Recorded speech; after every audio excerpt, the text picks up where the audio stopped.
today is that I have my list here in alphabetical order. So rather than go down the table, I'm going to follow my alphabetical cue cards. I'm going to introduce each artist and tell you what their medium is in this show, which might not be their usual medium. I'm going to tell you which pieces of theirs are in the show. Then the artist will get to talk for 3, 5, 7 minutes, however they want to expound, and then you're invited to ask them questions. When we finish with all the artists, there might be time for some more questions, and then we'll break up, and if you want to talk to individual artists one-on-one, we'll have time for that. There are also artists here today to pick up their work at 4:30 who are not on the panel. So if you see an artist with a name badge like I'm wearing, they're one of the artists in the show, and you can talk to them about their work too. Okay, Rosanne Ebner, alphabetically first. Rosanne is a clay artist. Her pieces in the show are Goddesses 3 and Goddesses 2 upstairs. What made you decide to use these clay figures for branching out? For me, this is the first time I've done multiple little sculptures, and they were also part of an installation, which was new for me as well. I had made this fountain that I had these goddesses surrounding, that was paying homage to the natural world and regeneration and procreation. So for me, they represent celebrating nature and going back to a time where we respected nature. Well, I was a high school art teacher and I taught photography, and I was a photographer. That was my master's. And when I joined the Craft Guild, I just started doing glass 5 years ago. And so I take my photographs that have been taken that I took and memories of my time, and I translate it into glass. These pieces, specifically the one upstairs, is really a field, a pathway, and then a little forest in my grandparents' farm, upstate New York. And if you walk through the trail, and it's up there on the right, you walk through the trail, it comes on a meadow overlooking a hill, and it's absolutely gorgeous. And I used to walk up there with my grandfather specifically. And then when you come through, it was just a short walk to go home, and it would be nice and warm, and my grandmother would be making something really fun. So it was a fond memory, and so that's why I translate certain things into glass. The one upstairs on the other side is from a photograph that was taken at They Are Cutting Arboretum of winterberries, and the branches were all entwined with each other, so that's why it was called entwined. But, so I like to still use my photography in some way, so now I translate it into my craft, and I use the photograph as my inspiration. And I took the approach to branching out a little bit more literal, because they all are from branches and branching out. So even though I've been doing glass for only 5 years, I really love that subject, because that really is, I do love forests and trees and different seasons, and I like to translate. Okay, next we have Beth Heit. She has done assemblages for this show, Electric Blue Pear and Offerings. They're both upstairs. Beth, in your statement, you write that the assemblages are excursions into your memories. Can you talk about that? Sure. So I have 2 works that are upstairs, and they have to do with memory. I had a show over the summer called What We Hold Close, What We Let Go, and it was all assemblages, and the theme was memory. And I first started working with memory a number of years ago. I was driving, and I saw a suitcase in front of somebody's house, and it reminded me of a valise that my grandmother always had when she came to visit us. So I picked it up and I brought it home, and I looked at it, and I decided that I wanted to fill it with things. And that was the beginning of me working with assemblages and doing things that have to do with memory. So for this show, I have 2 pieces. One piece is called Electric Blue Pears, and it's a fuse box, which has 2 pears in it. And the fuse box was a fuse box I found in my home. And I like to use pears because to me they are like people because of the shape of them. And I wanted to, and as soon as I saw the fuse box, I knew I was really attracted to it, and I knew I was going to use it because my family business, my parents' family business was lighting fixtures. Actually, right here on Freeport, Long Island. I grew up on Long Island. And I always felt connected somehow to electricity because it was something that kept our family going. And since it was a family business, it was a big part of my growing up. My parents were always talking about it. And so I did a piece using the fuse box representing my family. There's 2 big pears that are my parents and 4 little pears, and that's the children in the family, and I was one of them. So that has to do with my memories of my family. And my other piece, which is across the hallway, is called Offerings. And that is made in a wooden box that I also found when I was walking. I walk a lot, and I find a lot of the things that I use in my sculptures on my walks. So this was something that I found, and I painted it. And at the time that I was working on it, I was feeling very grateful for my life, all the things that I've had in my life. And I gathered a bunch of things that were meaningful to me. There's a pear in it that I made. I like to make rocks out of ceramic.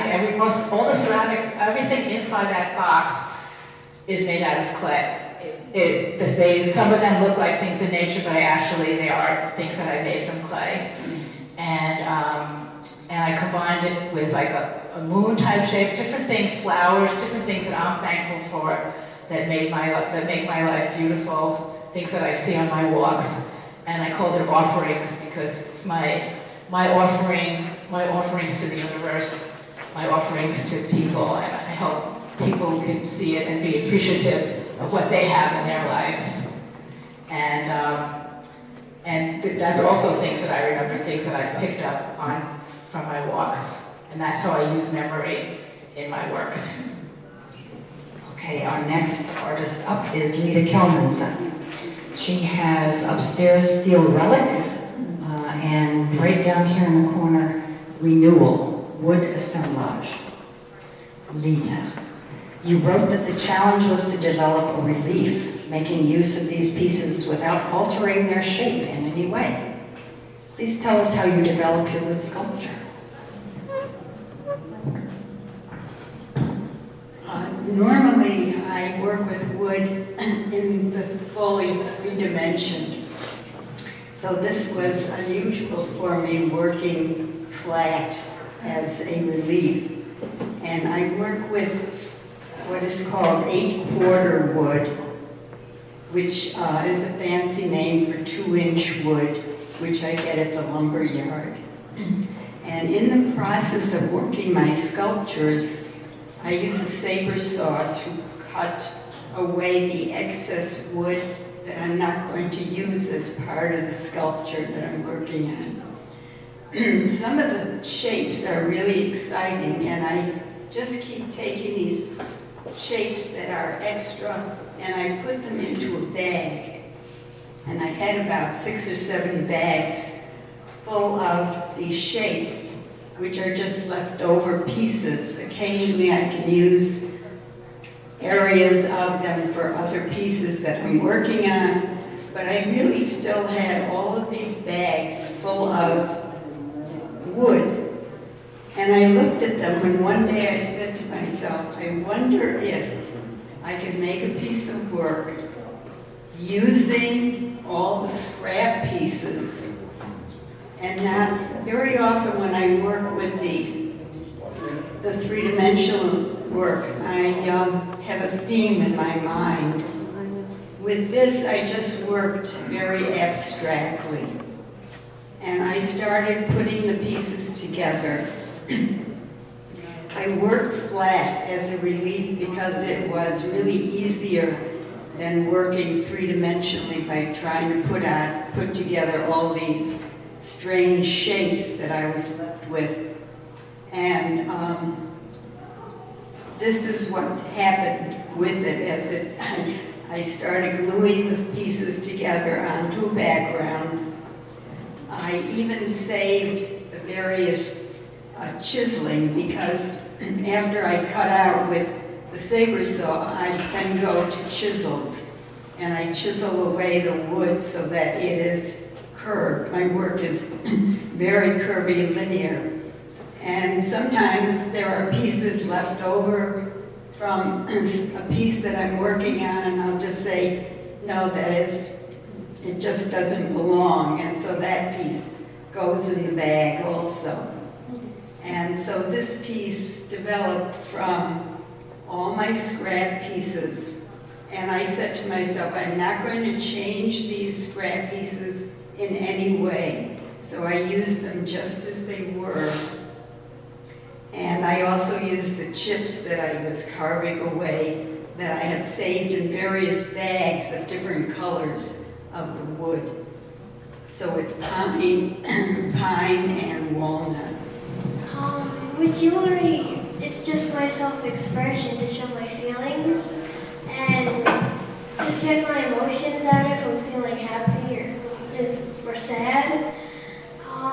And it really has been my self-expression since high school because I just love it and it makes me happy. But for the geoprism pendant, I had so many ideas and I narrowed it down to that one.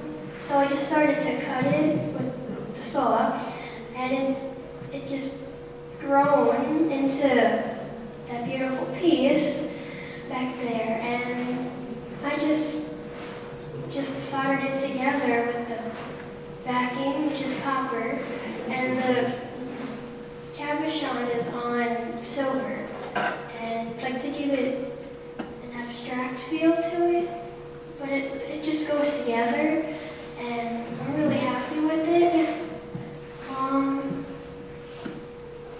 And I just wanted to show how beautiful like misshapes can be when they're put together.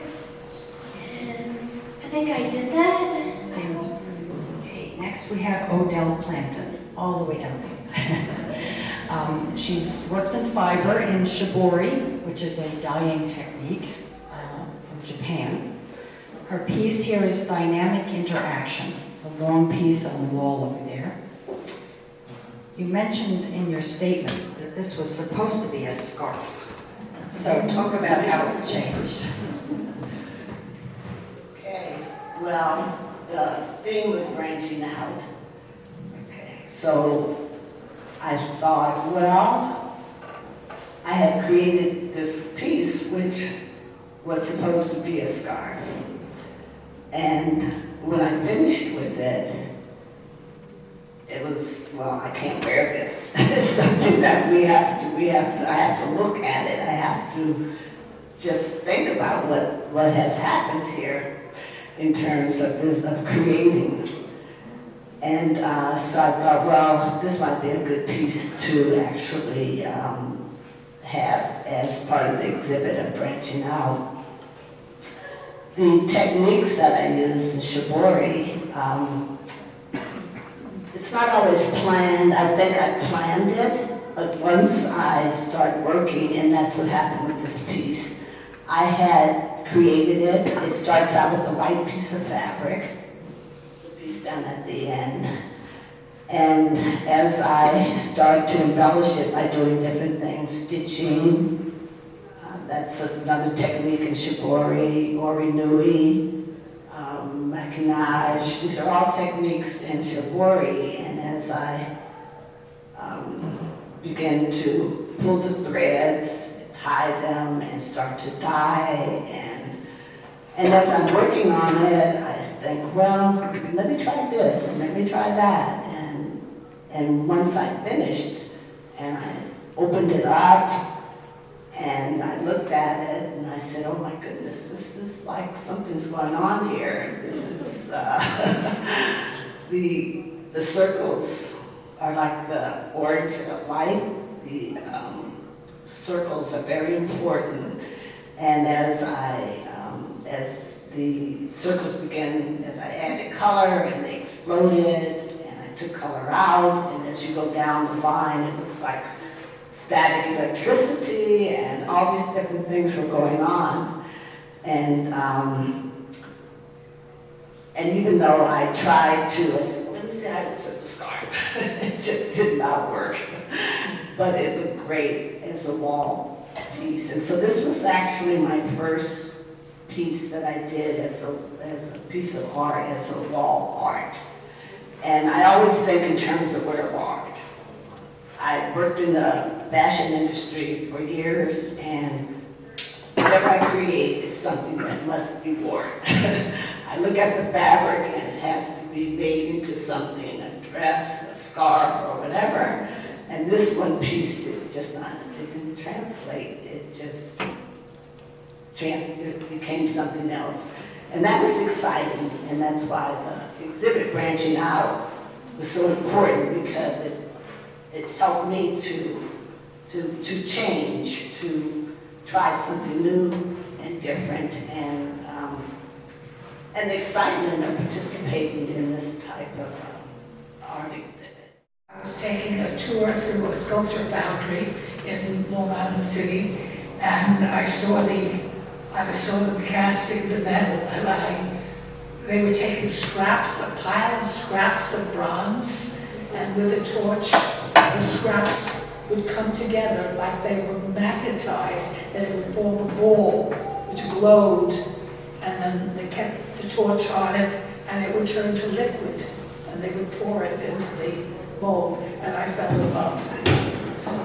All the hairs on my arms stood up, and I was so excited. And since then, I've been pursuing metal, and I've explored all kinds of things. Sometimes I don't know what I'm doing. Years ago, I was taking, as an adjunct, classes at Parsons, and I could use their studios, so I could stay there at night. And I wasn't a full-time student, just occasional. And I was exploring, and I was discovering all kinds of things, which was very exciting, and I didn't know what I was doing. Sometimes, if I was lucky, someone would tell me what I had done. Like I had made alloys, and I had done all kinds of other twisted forms, and the metal is so malleable. It could be a liquid, it could be stiff, and it could be brittle, it could be flowing, you could form it into, I mean, I'm fascinated, and this is like 30 years, so, okay. I also, between my love affair with the actual material, I also try to translate nature, and I find that it's impossible to, you can't just cast it, because it has no life. It's like lifeless if you just do a casting. There's something missing. You have to find out what is the essence of what you're seeing and see if you can capture this. And sometimes I've tried. And it's just a love affair with metal. And I'm very grateful that I have that. Okay, Constance Wain. You have in this show wood assemblage called Branching Out. Tell us what you liked about the theme of this exhibit. I did. And listening to everybody, I'm learning so much about love affairs with metal and made of scraps. I told her I would gladly wear that necklace upstairs, but she said it's a little heavy. I came into the craft guild as a printmaker. I had been mostly working in dry lithography and woodcuts, and that's very precise. And just as all the crafts here represent a need for the artist to respect the materials and their limitations. So I had told Sally in my statement that branching out was wonderful, a little scary, but it also, it's a mixed media piece, which gives us a lot of flexibility. And I know that I'm hearing a lot here on this panel of people walking along and finding things. So I have to say that sometimes I've discovered things find me. And you have to be careful when that happens, because otherwise you can end up like a very old eccentric person who is collecting a lot of stuff. So, but in this case, my piece is over in the corner. There's a piece of gold paper, and I really must tell you that I was walking near a construction site, and that piece literally wrapped itself around my ankle. So, because I am a saver, I brought it home, and I put it with other pieces I've saved. And one of the things I think, it may be congruent with getting older, but I am very drawn to older things. I love old pieces of wood, and so I save things, and then I put them kind of together very casually, and then I realized they wouldn't fit, so I did mention in my statement that it would how wonderful that I could branch out. And when you went to the framer and you said, could you please frame this piece in another frame, he thought it was an odd request, but he humored me. So, and then I had a branch that I never knew what to do with. So I think one of the things I have to say, and I think there's a commonality maybe for the way a lot of us work, you start trusting what I would call intuition, or I would call it imagination. You just trust that somehow these pieces are working together, or they belong together, and and it becomes, you just have to trust that. I think it happens the more we work, the more we listen to things that are kind of intangible. Some people could call it a soulful way to work, or what have you, but I think many of us were teachers. That's something that you really see with little kids when they work, when they're making artwork. They're really so unself-conscious often, and they just let the material speak to them, and they let their little hands do whatever feels right. And sometimes when we're older, we have to get back to that place.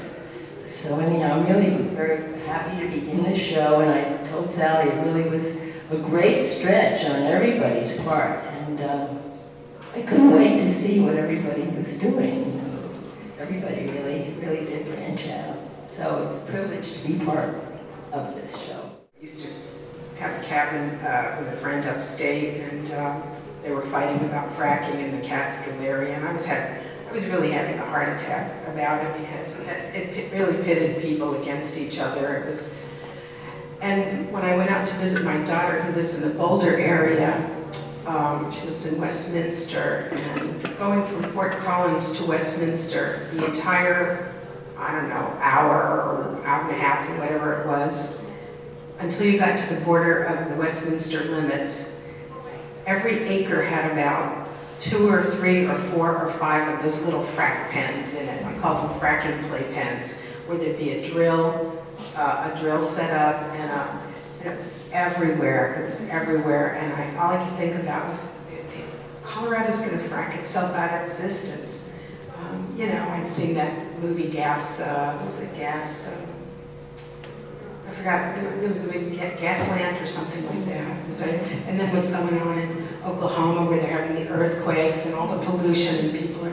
So I don't know. It's really been getting to me, and normally that kind of stuff doesn't express itself in my artwork. I think my motto is, be creative, not destructive. So or make it beautiful, make something beautiful, not something ugly. But I don't know. This one just kind of evolved, and the term spoiler alert came to me, like as if we don't know what's going on. So the fracking came from the Colorado trip. The burn came from probably out west when I was watching. We were going through the Southwest and watching a great big fire going on, and the land was getting burnt, and then waste came. The memory of waste came from, I don't know, the Meadowbrook Parkway. When I first moved here in 1979, it was a huge landfill on the Meadowbrook south of Merrick. And it was huge, and it stunk to high heaven in the summer, and there were always these seagulls flying around screeching. It was like a horror movie. And then I watched it slowly turn into this park. And And I will not tell you the name I give to this park because it's obscene, but something mountain. So anyway, that was what engendered that. And it's funny, I just heard somebody talking, I just came from a workshop, a guild workshop we had over at the, it was at Suffolk Community College, and one of our members, John Fink, was the teacher. He was talking about how he picks up smashed beer cans because he thinks they're real beautiful and he hangs them on the wall. And I have a smashed soda can in there, and I just thought, I like smashed cans too. I pick up real creepy junk and put it into my work too. So anyway, that was my branching out thing was to do something a little kind of political. The other things I've done, I've started for the, this March I started making earrings out of paper, and that's really new for me. I don't know where that came out of, and working on the georhythms came out of multiple flights across the country, looking down at the earth and saying, wow, it's a quilter's dream, it's a quilter's dream. When am I going to be a quilter? It's coming. But thanks to the Guild, I can do anything I want because all these generous people are sharers and will teach everybody. It's just so wonderful. I've been a member for 36 years, so hopefully until I kick the bucket, I will be here. But it's just a great group of people. I'm also very proud to be in the show. Thanks.